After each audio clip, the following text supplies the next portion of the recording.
This is definitely the number one misconception that people have about emetophobia treatment. It's one that I see commonly amongst new therapists treating emetophobia, and one that makes new patients looking for emetophobia treatment pretty anxious. So let's just take a quick intro break and I'll get right back to it.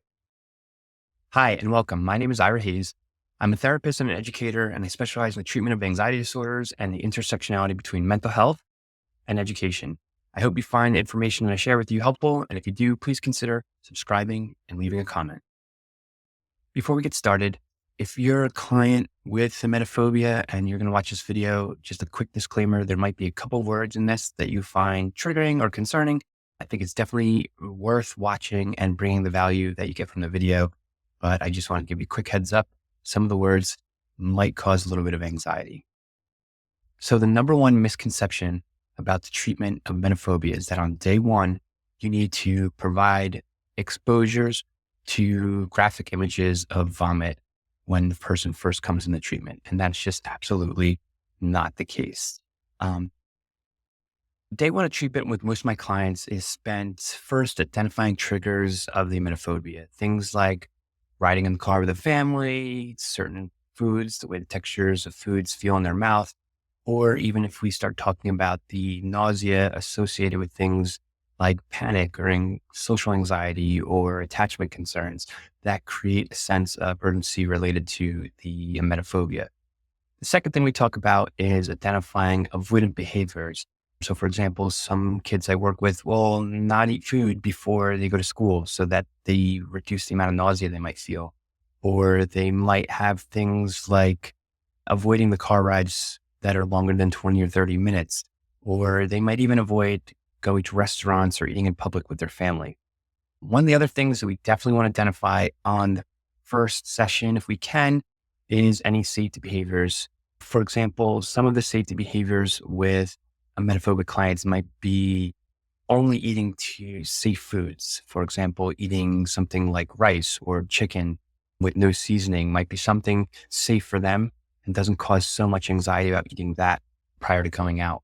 Another safe behavior that I've seen some people do is carry a plastic bag or even name it like my pukey bag and they carry around in their backpack or in their pocket. So that way, if the nausea comes up and they start feeling nauseous, they can use that bag as a safety behavior to make sure that if they do get sick, they have something on them. So if people aren't ready to start with exposures related to vomit, they might start with just exposures to reducing their safety behaviors or facing some of their avoidant behaviors rather than particular exposures to the fears of vomit. I have had a few clients come to me after failing ERP with other therapists and told me that on session one, they were asked to watch a video of someone getting sick, or they were asked to look at graphic pictures of vomit. And I'm here to tell you that treatment does not need to start that way. Even if we're ready for exposure treatment and we've decided to, work simultaneously with our avoidant behaviors and with our safety behaviors, if we want to start with exposures for emetophobia, we could start with something as simple as a partial word exposure, like the word vomit or puke with a couple of letters X'd out. We could start then with full word exposures and move to emoji exposures. We could then do something like a cartoon exposure, either the cartoon looking sick or the cartoon actually getting sick. With no sound, we might be able to add sound later to the cartoon, and we'd work our way up slowly and progressively at the speed in which our patient requires it. So some people will go through most of those exposures very quickly, maybe a day of each or 2 days of each, or they might even run through a few of them in one day. And then they'll find some sticking points along the way in which they see their anxiety getting a little higher and the exposure is a little bit more uncomfortable. And remember, if you're the therapist or a patient, that's what we want. We want you to experience some of that discomfort and understand that you're going to make it through the exposures anyway. So we want you to experience discomfort. We want to get rid of that idea of goal zero and that we're going to live without any anxiety. In fact, a good exposure will probably push you into that 7, 8, 9 range of anxiety, and then you'll start feeling some relief at some point during the exposure. We want to push you and make sure that you're pushing towards your goals of overcoming the anxiety related to emetophobia. So if you're a therapist and you've been working with emetophobic clients, or you're interested in working with emetophobic clients, just remember, start small. Let your clients in exposure work start building progress and start building their confidence. It's okay for them to spend a day or two on, let's say, word exposures or emoji exposures. If they've been petrified of the word vomit for the last 2 years or 3 months or whatever it's been, it doesn't have to be undone in a day. So we could take our time, build up some tolerance and stress tolerance with these skills, and hopefully they'll learn to trust you. And when the exposures get a little bit more difficult, helping clients gain momentum through successful exposures, especially our younger clients with emetophobia, that 8, 9, 10 years old range, they've never had this kind of experience before. They probably haven't experienced a lot of distress.